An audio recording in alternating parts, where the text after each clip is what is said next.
favorite quote from this book is, there's a difference between being poor and being broke. Broke is temporary, poor is eternal.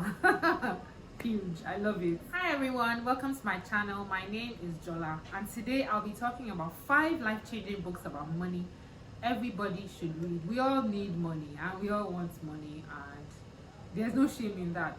So it's always a good idea to educate yourself on how you can make more money and even fix your mindset to ensure that you can grow your wealth. So number 1 book is The Richest Man in Babylon. I love this book. I read it about 5 times. It's such an amazing book, and it's probably because it's, it tells stories, and storytelling is an amazing way really to convey your message. I love that the message in this book is conveyed with stories, and they really drive the point home.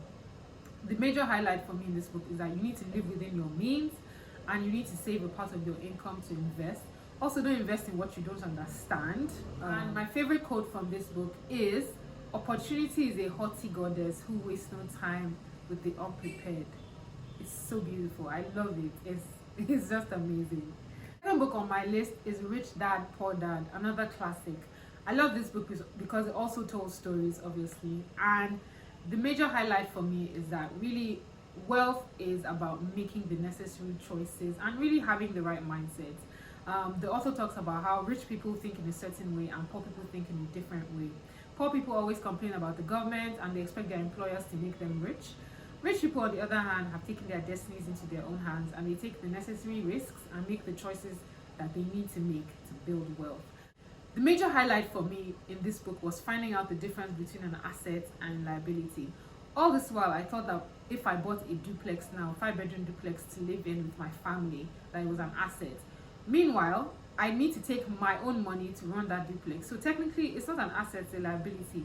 A better way to go about it would be to buy a house for the sake of renting it out and to make rental income, and then use that rental income to buy a duplex and maintain that duplex. Now that way, my first house is an asset, and my second house is being funded by that asset. So this was a major shift for me, and now I know the best way to go about this. My favorite quote from this book is, "There's a difference between being poor and being broke.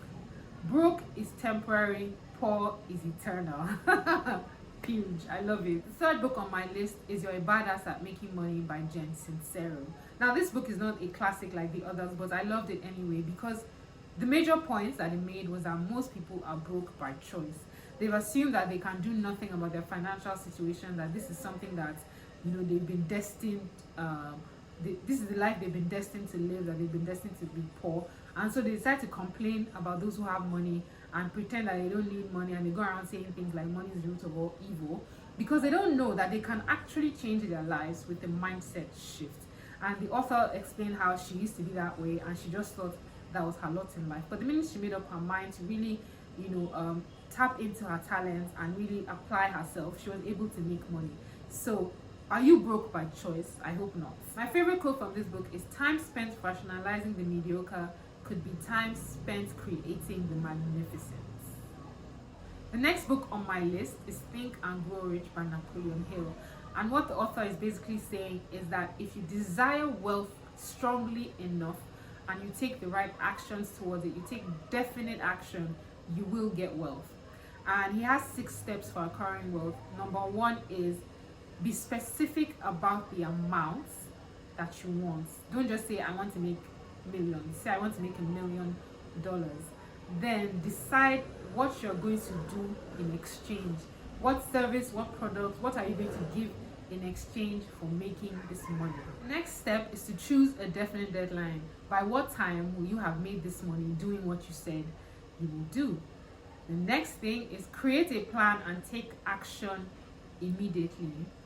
After that, write a statement detailing how much you want, what you're going to do for it, when you're going to have the money. Write all the previous statements, and create like a personal statement, like a vision statement. And the author says you should read this statement in the morning and in the evening. In the morning when you wake up, and the evening before you go to sleep. And imagine that you have this money, and imagine that you've already achieved your goal, and let that feeling, fill you up. I'm trying this as you are as well. I hope you make some money as we, start this process. My favorite quote from Think and Grow Rich is, Wishing will not bring riches. The final book on my list is The Science of Getting Rich by Walter Wattles. It's kind of like, Think and Grow Rich, because he talks about the need to use thoughts, that, thoughts are the first way of creating anything that you have in life. But I love how he says that nobody can really live a fulfilled life without wealth. And wealth in this case doesn't mean you have to have billions, but enough resources, to meet your needs and just basically to do everything that you're supposed to do and fulfill your purpose. And he talks about the need to create value, and instead of competing with people, and this comes from an abundance mindset, believing that there's more than enough resources for all of us in this earth, there's more than enough opportunity to go around. So don't compete with people.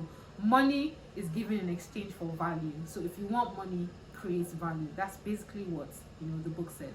My favorite quote from The Science of Getting Rich is, "Whatever may be said in praise of poverty, the truth is it is not possible for one to live a complete or successful life unless one is rich."